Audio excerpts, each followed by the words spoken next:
This cool little guy is a cocktail smoker. Stick around, and I'll show you how I made one.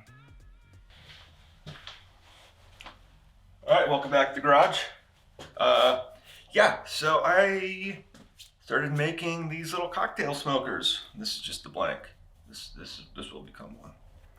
But yeah, I had a friend reach out and say, "How are you doing yours? You should make a video." And I was like, "I haven't made a video in a really long time." So we're gonna do that today. Let's make one.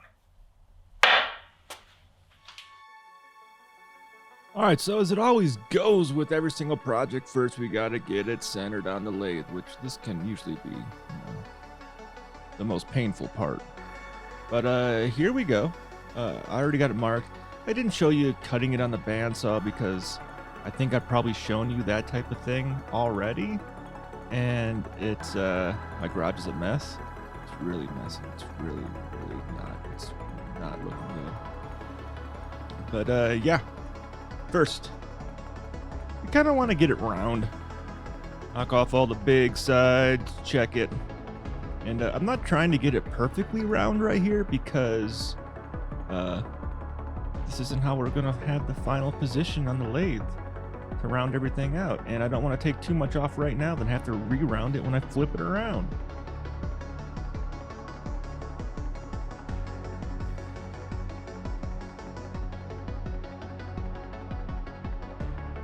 So what we're going to want to do next is put our tenon on it.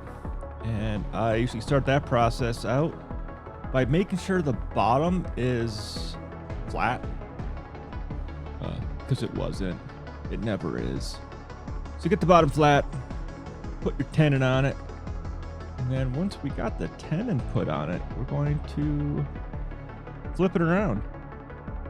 And, put it the other way on the lathe. You know how it goes.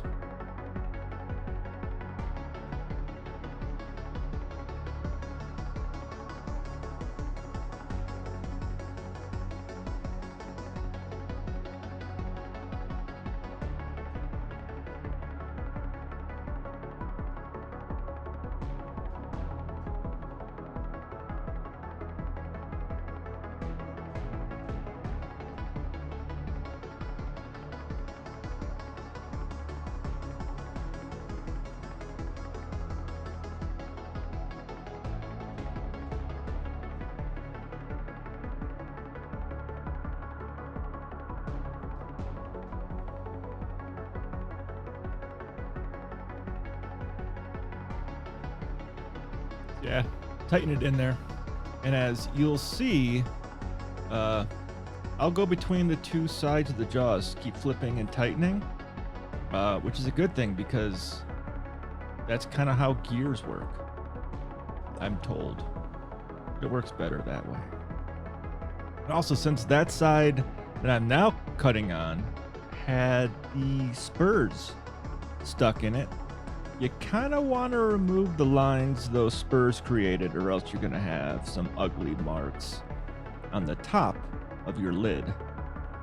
So once I get that done, then we'll move into back to the traditional tool there and get that side all evened up.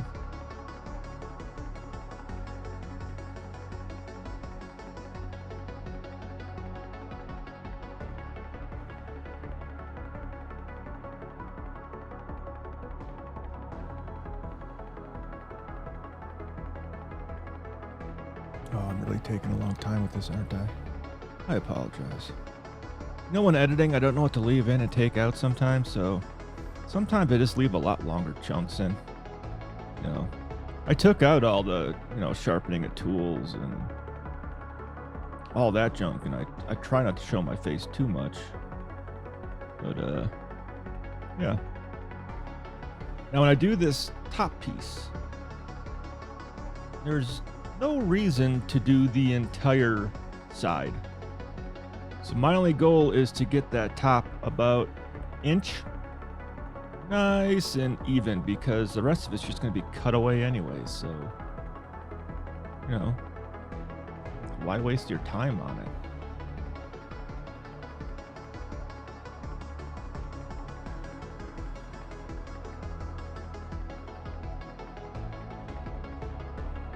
do I really need to clean in there? Look at that. So messy. But if I spend time cleaning my shop, I won't be making stuff. I mean, you clean it, and then an hour later, it's completely dirty again. Now my goal here, as you see, I want to get that as parallel as possible. So that way when I part the top off, it will match the section below. Also, just round it over a little bit, give it a little character. It's already pretty smooth, so I don't need to do a whole lot of sanding. But I do like to sand it up to 600. It's probably a little excessive, but helps get that shine on it a little better. I'm doing the top right now because it's the last chance I get to really put a good finish on it without putting any marks on it. So I found this works pretty good. Take a little bit of Yorkshire grit, rub the Yorkshire grit on it. No, just waiting. Oh, there, yep, there you go.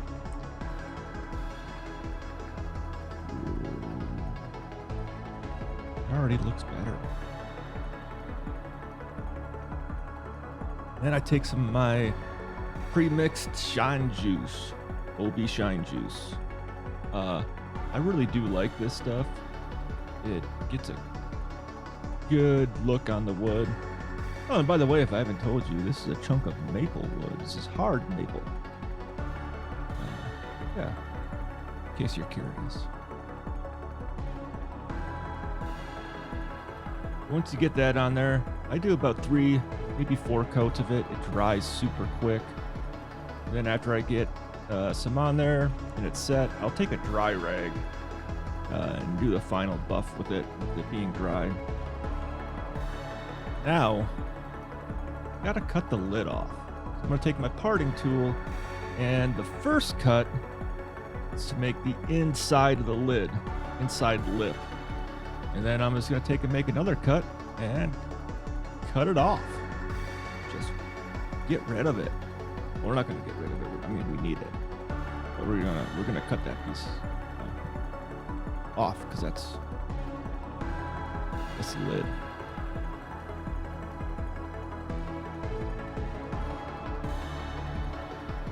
And yeah. I mean, I don't know what else to say here. I'm just talking to you. Watching this video, you know, doing this stuff, but I watch a lot of YouTube videos on other woodworkers, and I think what this really needs is slow-mo. I mean, they all do it. Yeah, slow. Let's just watch this.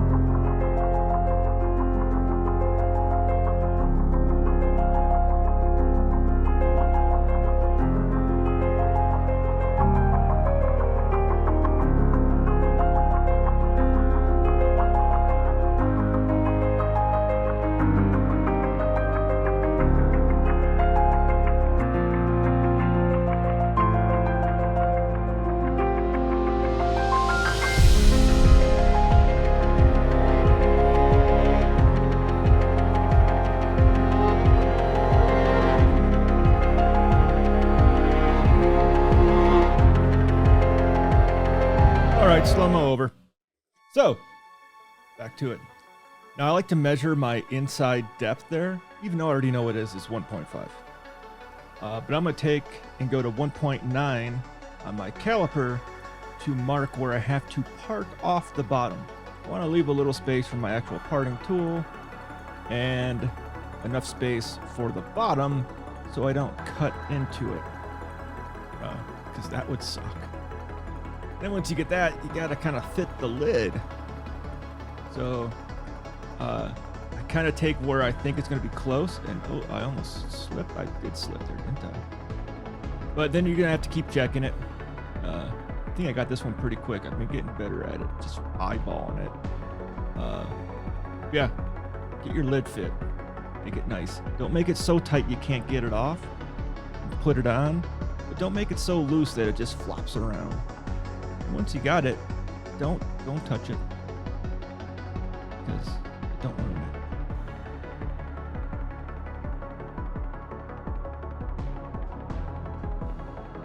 Also check to make sure the depth is correct, that it'll actually seal up and close up on there. Gotta give it a little twist. Now we gotta get ready for the screen. Screen in which you're gonna put all the wood shavings when you're burning them. And the piece is kind of rounded over on the inside. So I kind of round over that middle part to get ready for it. And then grab the screen and see how well it fits. Oh, what are you doing, Ryan? Oh, jeez. Ryan, you're doing a video. Off the phone. Get off the phone. Okay. Back to work. So yeah, stick the screen in there and make yourself a little reference mark for where the outside of that is, because you want that to sit inside there so your lid isn't bouncing like a spring on it. Get that mark made, and then just like your lid, cut it, test fit it, and see how it sits.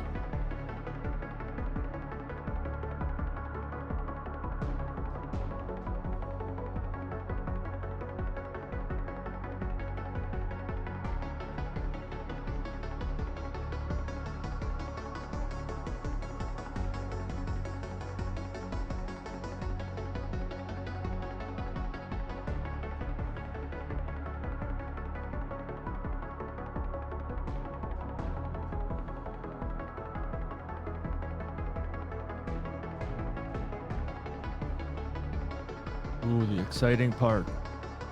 So I'm just going to cut right on that line. That's my parting line.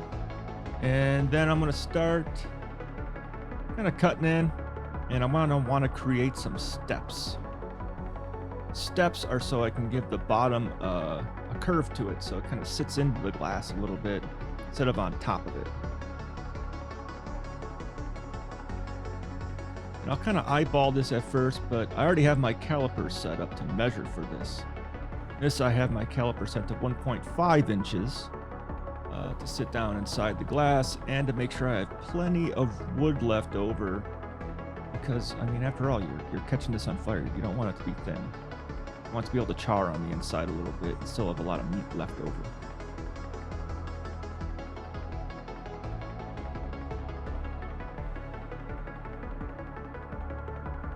And we check it. It's good. We continue on. Obviously, this wasn't good yet, so I took a little bit more off. And then once we got that, I just grabbed my round toolio and start shaping those steps together to give that bottom a nice rounded appearance.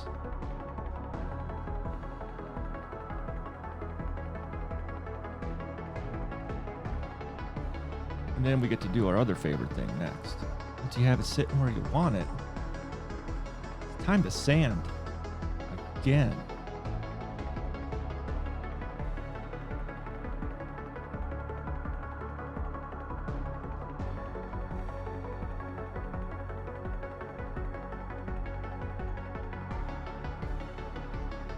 Also remember, this is the last time you have to do anything on the bottom.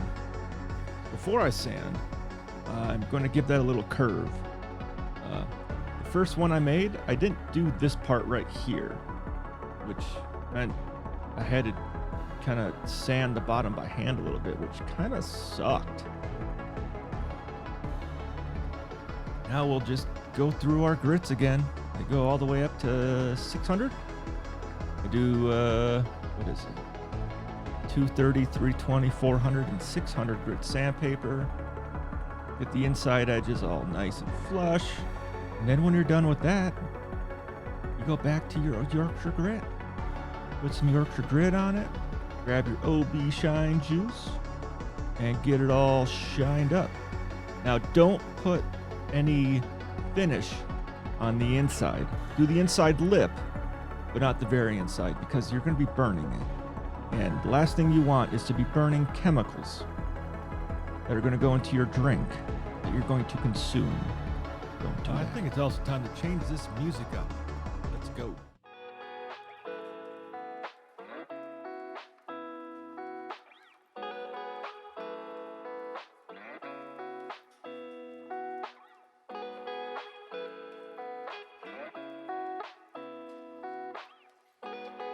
All right, then once you're ready.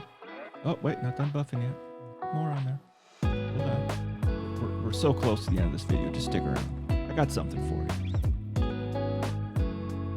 But, yeah. Once you're done with this, we'll grab our parting tool and shave it down. I tend not to part all the way off, just because I don't like it when a piece falls. I don't like doing the parting with one hand. I don't want it to catch. I like to hold on to that as much as possible because it's kind of sketchy sometimes. So I'll grab my pull saw and I'll just cut the rest of it off, and once it's off, I'll just go sand. So there you go, the cocktail smoker. It actually does work. Makes a nice old-fashioned, have a little bit of a smoky flavor to it. Yeah. So, they're pretty easy to make if you have all the tools. Or hopefully I inspired you to want to try something different. Now, if you want one of these, along with the tin of wood shavings, this is how I'm selling them, these two together. I am not selling the butane torch with them, but I'm going to put up 10 available right now on my website for pre-order. They take a little time to make. And yeah, if you want to make your own, make your own. If you want to order one, go to whiskeytabwoodworks.com. Link will be down in the description, and hope you enjoyed the video.